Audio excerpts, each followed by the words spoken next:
پریزاد ڈرامے سے متاثر ہو کر گھر سے بھاگ جانے والے ایک نوجوان طالب علم کی داستان جو گھر سے بڑا آدمی بننے کے لیے نکلا تھا، اس کے ساتھ آگے کیا ہوا جانیے اس ویڈیو میں۔ السلام علیکم ناظرین، انفو بریک کے ساتھ میں ہوں آپ کا میزبان رانا نوروز خان۔ اس وقت وہاڑی کے نواحی علاقہ میں موجود ہے، جہاں پہ ایک دلچسپ جو واقعہ سامنے پیش آیا وہ یہ کہ پاکستانی ڈراموں اور فلموں سے متاثر ہو کے کیسے آج کی نوجوان جو نسل ہے وہ غلط رخ اختیار کر لیتی ہے، اپنی زندگی کو جو ہے وہ ایک نیا موڑ دے دیتے ہیں۔ میرے ساتھ یہ 14 سالہ روحان موجود ہیں، انہوں نے بھی ایسا کیا کہ پاکستانی ڈرامے پریزاد سے متاثر ہو کے انہوں نے بھی اپنے ماں باپ سے جدائی اختیار کی اور کسی فیکٹری میں جا کے کام کرنا شروع کر دیا، اور اس کے سیٹ کے ساتھ انہوں نے کافی زیادہ اٹیچمنٹ بھی کر لی تھی۔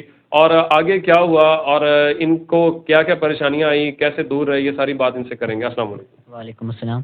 روحان بیٹا یہ بتائیں کہ جب آپ گھر سے گئے ہیں تو اس وقت آپ کے ذہن میں کیا تھا کہ کیا کرنا چاہ رہے ہیں؟ جی میں پریزاد بننا چاہتا تھا کہ جاؤں گا پریزاد بنوں گا اور بڑا آدمی بنوں گا۔ اچھا، پریزاد بننا چاہ رہے تھے، تو جب آپ گھر سے گئے تو یہاں پہ جا کے کس فیکٹری میں آپ پہنچے ہیں اور کیا کام کیے؟ جی میں رائس فیکٹری میں پہنچا، ادھر محنت مزدوری کرتا تھا۔ اچھا، محنت مزدوری، تو وہاں کے سیٹ سے بھی آپ کی جو ہے ہیلو آئے ہو گئی تھی؟ جی ہو گئی تھی۔ آپ کا خیال رکھتے تھے؟ جی رکھتے۔ تو خیال بھی رکھتے تھے، ہیلو ہائی بھی ہو گئی، کام بھی کر رہے تھے، تو اس کے بعد آپ کو کیا ملا؟ پریزاد بننے میں کامیاب ہوئے ہیں یا نہیں ہوئے؟ نہیں ہوئے۔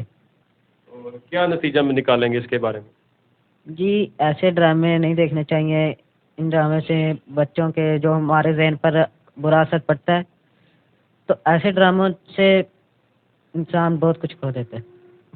ناظرین، ان کی بات آپ نے سنی ہے، وہ اس ٹائم نادم بھی ہیں، اور ظاہر ہے بچے نے صرف اسی چیز کے پیش نظر جو ہے وہ پریزاد بننے کے چکر میں ہی گھر سے دوری اختیار کی تھی۔ آئیے ان کے والد ہیں، ان سے بھی گفتگو کرتے ہیں اور دیکھتے ہیں ان کے کیا ویوز ہیں۔ اچھا، یہ بتائیں کہ یہ سارا طویل عرصہ آپ نے گزارا، پریشانیاں بھی دیکھی ہوں گی اور نیند بھی نہیں آتی ہوگی ظاہر ہے، تو اس دوران یہ بتائیں کہ جب یہ بچہ ملا ہے تو آپ کو اطلاع کیسے آئی، کیسے ملا، یا آپ نے جا کے کہیں سے اس کو پکڑا ڈھونڈا، کیا ہوا، واقعہ کیا ہوا تھا؟ وہ ہے نا کہ معجزے، جو معجزہ ہوتا ہے نا وہ اللہ تعالیٰ کی ذات سے ہی ہے، تو وہ جب معجزے کرنے پہ آتی ہے تو کوئی چیز بھی اس مال کے کائنات کے آگے کوئی ناممکن نہیں ہے۔ تو ایسے ہی یہ معجزہ ہی ہوا ہے کہ میں اپنا، میرا الحمدللہ کاروبار ہے، تو ادھر میں کھڑا ہوا تھا تو باتیں کر رہا تھا اپنے کسٹمر سے، تو اچانک مجھے ایک نمبر سے کال آئی، تو میں نے ریسیو کر لی کال، تو انہوں نے مثال میں مجھ سے پوچھا کہ آپ وارث صاحب بول رہے ہیں؟ جی میں بول رہا ہوں، آپ کا کوئی بیٹا بھی گم ہوا ہے؟ میں نے، مجھ سے اس سے پہلے بھی کافی کالیں آتی تو میں اتنی توجہ نہیں اب دے رہا تھا ان کالوں پہ کہ یہ فیک کالیں ہوتی ہیں، تو میں نے کہا جی اس کا نام کیا ہے؟ میں نے روحان، آپ کی اس کی کوئی تصویر آپ کے پاس ہو؟ میں نے تصویر واٹس ایپ کی، تو انہوں نے نا ٹھیک 5-7 منٹ بعد مجھے واٹس ایپ کیا کہ آپ کھڑے ہیں تو بیٹھ جائیں۔ میں نے کہا مجھ سے کھڑا ہوا ہی نہیں جا رہا، خیر میں کھڑا تو ہوں، تو کہتا آپ بیٹھ جائیں، آپ کو ایک خبر سنانے لگے ہیں، آپ دیکھیں گے تو آپ حیران رہ جائیں گے۔ میں نے کہا جی آپ کریں۔ انہوں نے جب واٹس ایپ کی تو اس کی وہ تصویر آئی میرے سامنے، تو بس خوشی کی انتہا ہی نہیں رہی، شکر الحمدللہ۔ ماشاءاللہ، بڑی بات ہے جی، اور سب سے خوشی کی بات یہ جدھر بھی تھا اس فیکٹری میں کام کر رہا تھا، خوش نصیبی ہے کہ خیر خیریت سے تھا۔ اچھا، جب یہ ملا ہے آپ کو تو اس وقت کیا فیلنگس تھی؟ کوئی رونا آیا یا خوشی سے آپ نے اس کو ملایا، کچھ سزا دی، ڈانٹا، کیا کیا؟ سارا جب ملا ہے تو الحمدللہ تقریباً تھوڑی دیر بعد نماز مغرب کا وقت ہو گیا تھا، تو میں نے نماز پڑھی، شکرانے کے نفل ادا کیے، ٹھیک ہے، تو اس کے بعد ہم صبح کو گئے ہیں اس کو لینے، ادھر سے 2-3 گاڑیوں میں گئے ہیں ہم۔ تو ڈانٹنا کیوں تھا؟ نہیں ڈانٹا نہیں، بس یہی کہا کہ بیٹا ہم تھے تو آپ کے پیچھے آ گئے ہیں، اگر نہ ہوتے تو کوئی بھی نہ آتا۔ یہ ہماری پاکستانی عوام کو اور کیا میسج دینا چاہیں گے کہ یہ اس طرح کے ڈراموں کے دکھانے چاہیے، نہیں دکھانے چاہیے، کیا پیغام دینا چاہیں گے؟ میں تو پیغام یہی دے رہا ہوں کہ دیکھیں جی، خدا را اپنے بچوں کی ایکٹیویٹیز پر نظر رکھیں۔ ہم یہ دیکھتے رہتے ہیں کہ ہمارا بچہ کسی غلط بندے کے پاس، غلط دوستوں کے پاس نہ بیٹھے، لیکن جو گھر میں ہمارے چل رہا ہوتا ہے ہم اسے نہیں دیکھتے کہ ہمارا بچہ کون سی مووی دیکھ رہا ہے، کون سا ڈرامہ دیکھ رہا ہے، اس کے ذہن پہ کیا تھریٹ ہو رہے ہیں، وہ ہم چیز نہیں غور کرتے۔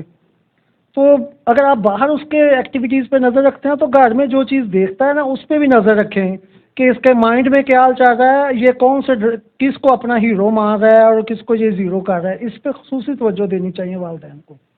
میرے تو خیال میں. اور میں گورنمنٹ آف پاکستان سے بھی نہایت مودبانہ اپیل کرتا ہوں کہ اور جو پیمرا چینلز ہیں جو اس سے ملحقہ کوئی اتھارٹیز ہیں تو ایسے ڈراموں کو بین کریں جی, چلنے ہی نہ دیں. یہ کیا ہے کہ آپ ایک وہ لڑکا اٹھا ہے تو وہ گھر سے بھاگ گیا ہے, وہ تو اس نے جا کے اس سیٹ کی خاطر جیل میں رہا ہے تو سیٹ وہ فوت ہوتے ہوئے اسے سب کچھ دے گا. یہ بکواس ہے, یہ غلط ہے, سب کچھ بھی نہیں ہے. یہ غلط راہ پہ لگا رہے ہیں. کوئی محبت کے ڈرامے آ رہے ہیں, کوئی ساس بہو کی لڑائی.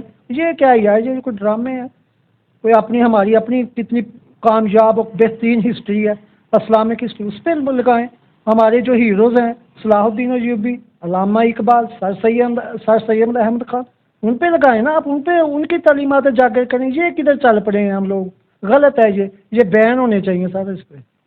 ناظرین, آپ نے دیکھا, سنا اور جانا کہ یہ کس قدر مشکل مرحلہ تھا ان کے لیے کہ بیٹا ان سے 8 ماہ تک جو ہے وہ دور رہا ہے. سب سے بڑا المیہ یہ ہے کہ ہماری پاکستانی فلم اور ڈرامہ انڈسٹری جو ہے وہ غلط کنٹینٹ کو پروموٹ کر رہے ہیں. سب سے زیادہ اس میں فحاشی دکھائی جا رہی ہے, عشق مشوقی کے چکر دکھائے جا رہے ہیں, اور یہ پری زاد جیسی افسانوی کہانیاں دکھائی جا رہی ہیں جس کے جو نتائج ہیں وہ انتہائی سنگین ہیں.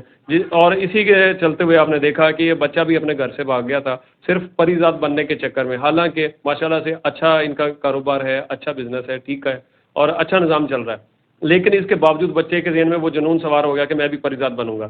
تو لہٰذا والدین سے گزارش ہے کہ بچوں کی ایکٹیویٹیز پہ خاص طور پہ دھیان رکھیں, اور پاکستانی گورنمنٹ سے بھی ہماری ریکویسٹ ہے کہ وہ اس طرح کے ڈراموں پہ جو ہے وہ بین لگائیں, اصلاحی ڈرامے بنائیں جو ہمارے اسلاف اور ہمارے بڑوں کی جو روایات ہیں ان کے متعلق ہمیں سکھائیں. اسی کے ساتھ اجازت دیجیے گا, دیکھتے رہیے گا انفو بریک.